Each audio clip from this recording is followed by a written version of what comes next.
Hello everybody and welcome back to a brand new video. We just hit 49,000 subscribers. Let's try to get to 50K by election day. Please like this video down below and subscribe to the channel. But before I get started, I'd like to tell you guys about my friends over at Noble Gold. So with the election less than a month away now, it's time to take a step back. The political uncertainty could be devastating for your retirement fund if it's not handled properly. And I think that you would agree, whatever the outcome is, that things are going to be rough for a while.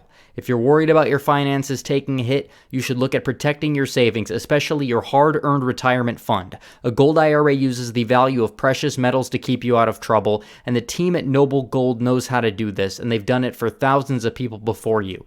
Don't let a sudden stock market or banking crisis wipe out your finances. And if you need an extra reason to jump on this, Noble Gold is gifting a 10th ounce solid gold American Eagle proof coin with every qualifying IRA or 401k rollover going through in October. Grab the phone and give Noble Gold a call now. There isn't much time left. You'll find the number below, 877-646-5347, or submit a request from the link in the description. And today it is time to do our updated election prediction map for the month of October, although I will be doing more than one election prediction in the month of October. Again, October is just getting started. This is the final month. We are currently 30 to 31 days or so away from the election. It's going to be very, very exciting moving forward, and a lot's been going on. I was going to do this election prediction yesterday. However, we got the news about Donald Trump having COVID. Like I said, we're going to pray for Trump. We're going to pray for his family. Hope he makes it out of it. From what I've seen, it looks like he's doing good. He could be getting out of there sooner than expected, which is a very, very good thing. The American man of steel beating the plague from China. You love to see it, folks. You love to see it. So I've already filled out the safe states on this map. Colorado and Virginia will be safe. I've seen enough data. I've seen enough trends that are going to move these into the safe Democrat column. Trump is not really even contesting them. He did go to Virginia, but partially to help North Carolina. And it's also safe to say that New Mexico is not going to flip to Donald Trump. We're going to put it as likely D in this scenario. So the likely states, New Mexico for the Democrats, Maine at large for the Democrats. Not a whole lot of data out of Maine at large. It could be a sleeper. It could be closer than expected. But as of right now, I'm going to be putting it in the likely D column, especially because Donald Trump is not making as big of a play for it. He may take Maine second for granted a little bit. I still believe he's going to win Maine's second, which will bring us to our likely column. But at the same time, he's not putting as much energy into it as he did last time around. Again, a lot of the polls in states like Iowa, Ohio, and Maine second will show it a toss-up.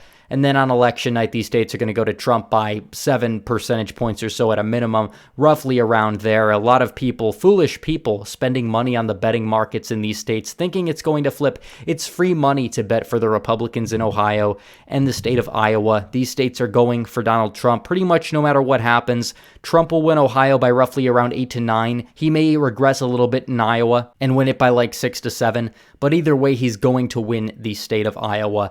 Almost certainly from all the actual data that we've seen and a lot of the models we've seen. And I'm going to get to the models in a little bit, tell you guys about Florida, North Carolina, and Pennsylvania, because those are 3 very big states and is looking fairly good for Donald Trump compared to my last prediction.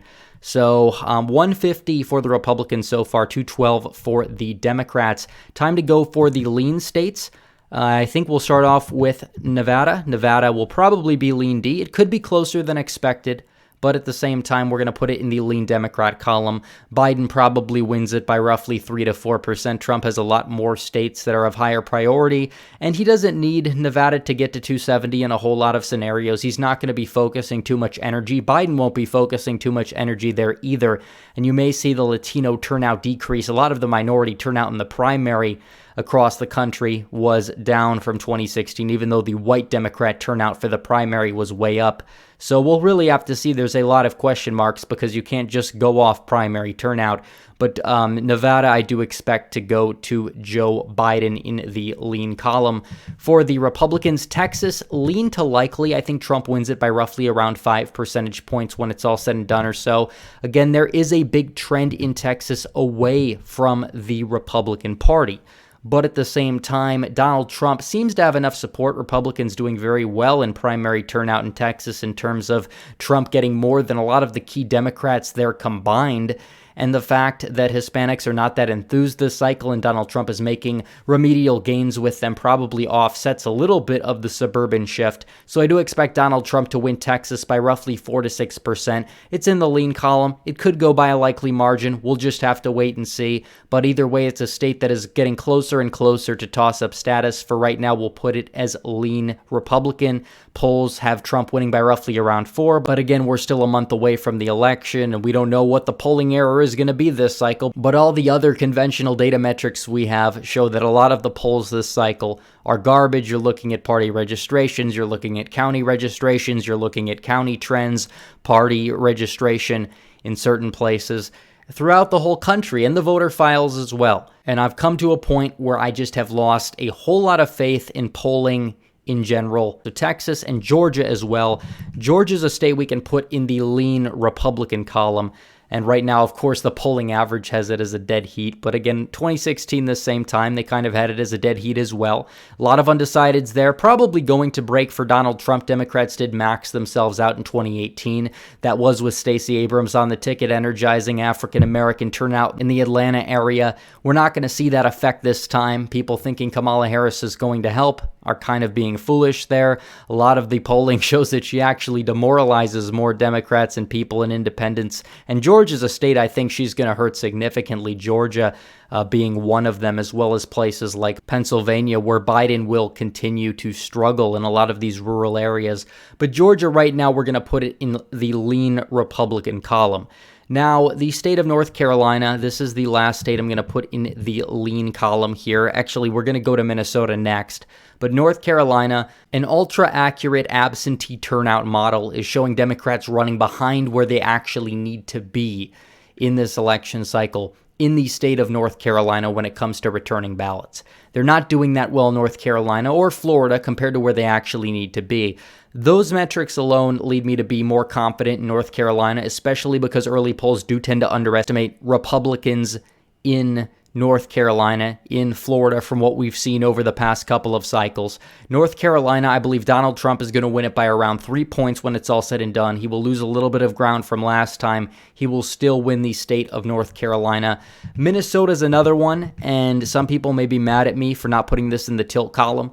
And I do think that Trump will improve in the Iron Range, but the Twin Cities are an example of suburbs that have been moving left. They moved left in 2016. They're probably going to move left again in 2020, especially if the midterms were any indication.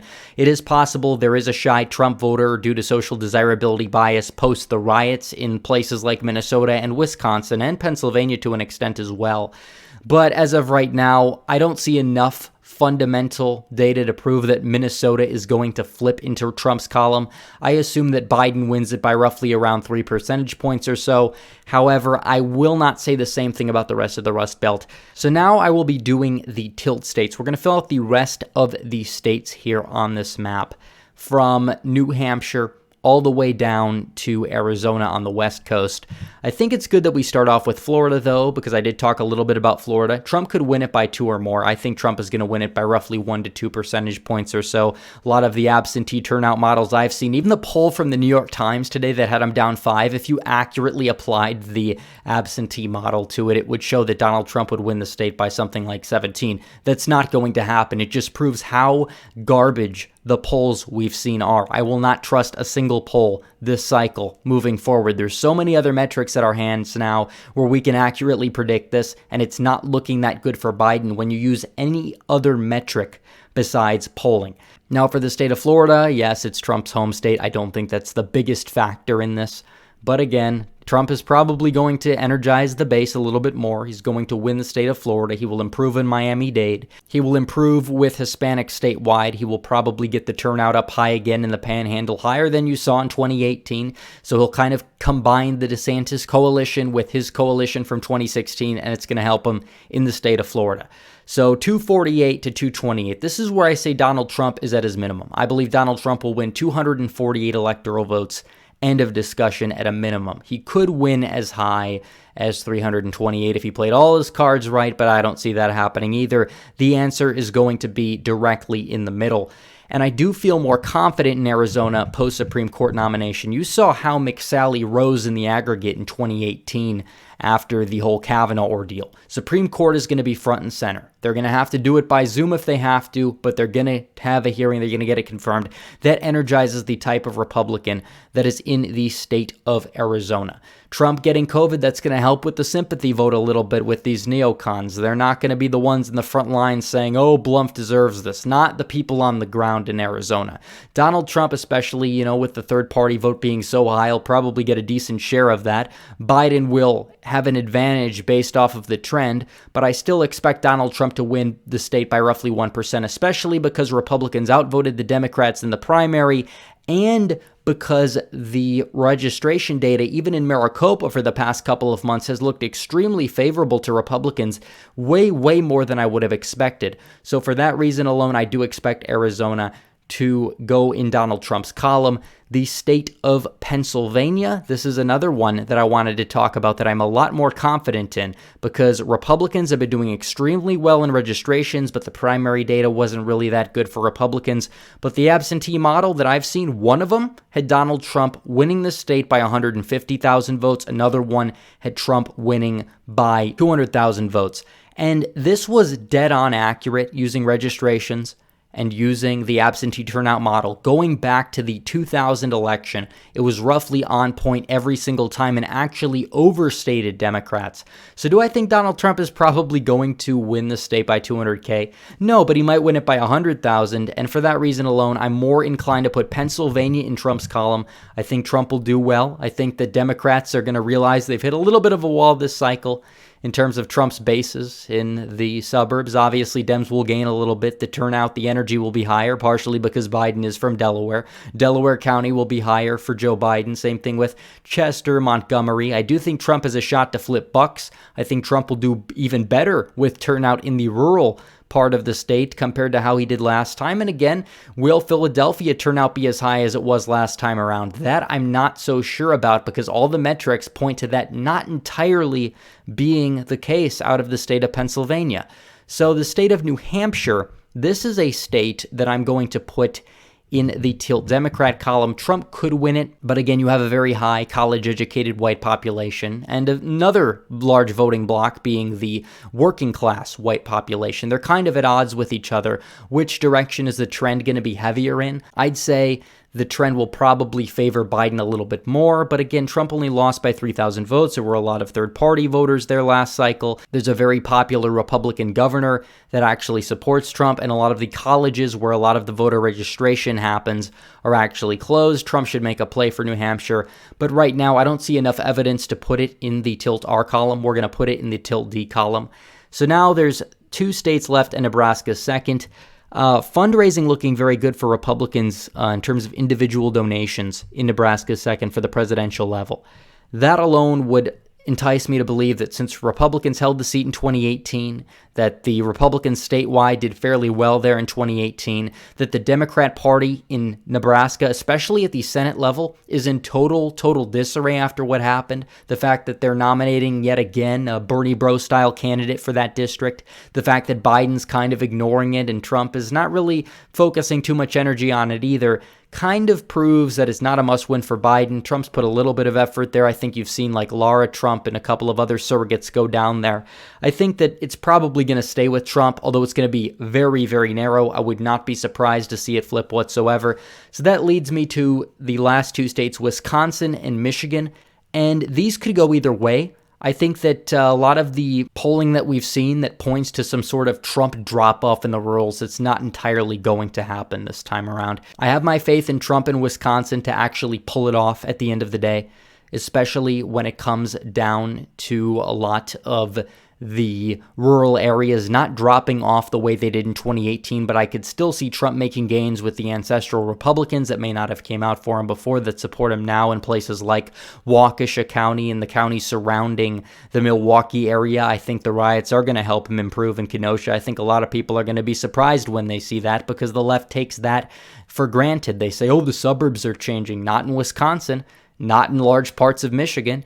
And for that reason alone, they're taking it for granted. They're clinging on to this notion that they know exactly what the suburbs are like when they largely don't live in the suburbs in the key states in the Midwest. I mean, the suburbs of Los Angeles and New York and even parts of Texas may be changing and being different, but Milwaukee suburbs are roughly the same as they were 4 years ago especially, and if anything, they move more to the right. And for that reason alone, I think it's just a very, very favorable state to Trump in terms of demography. I think Trump will pull Wisconsin off. Michigan, I'm inclined to put this as lean D. You see a lot more spending and resources being poured in by the Biden campaign right now. I think that would probably help Biden cross the finish line, although there is a lot of room for growth for Trump in the rural areas. I'm not sure he's put a lot of energy into growing. I think he's putting a lot more time and resources into states like Pennsylvania, Wisconsin. I think Biden may snag Michigan back, although I don't expect Detroit turnout to be higher. I do expect Biden to improve in places like Oakland County, getting his turnout up there. He'll probably see record high turnout in Washtenaw too. And it's really going to go down the wire. I think that it's going to be 290, 248 right now. A lot can change. But right now, this is my prediction. Donald Trump will hold on. I did not actually plan on having Trump up in this prediction. I do think that he will see an approval boost because of what we've seen from him contracting the virus. He was at, 46 before? He could be at 47, 48. And the fact that he's at 46 now leads me to believe, since presidents don't usually underperform their approval rating, 46 in RCP is probably getting 47. Biden gets roughly 50% of the popular vote, and this would be the exact map that I would expect to see under those circumstances. So Trump wins the election 290 to 248. Biden wins the popular vote by like a 51 to 47 margin, somewhere in that range. So anyways, guys, thanks for watching this video. Please like this video down below, comment down below, and subscribe to the channel. Hit the bell for notifications so you never miss another video. Follow me on social media, become a member, donate to the Patreon, or subscribe. Star links in description. As always, guys, thanks for watching. Red Eagle, out.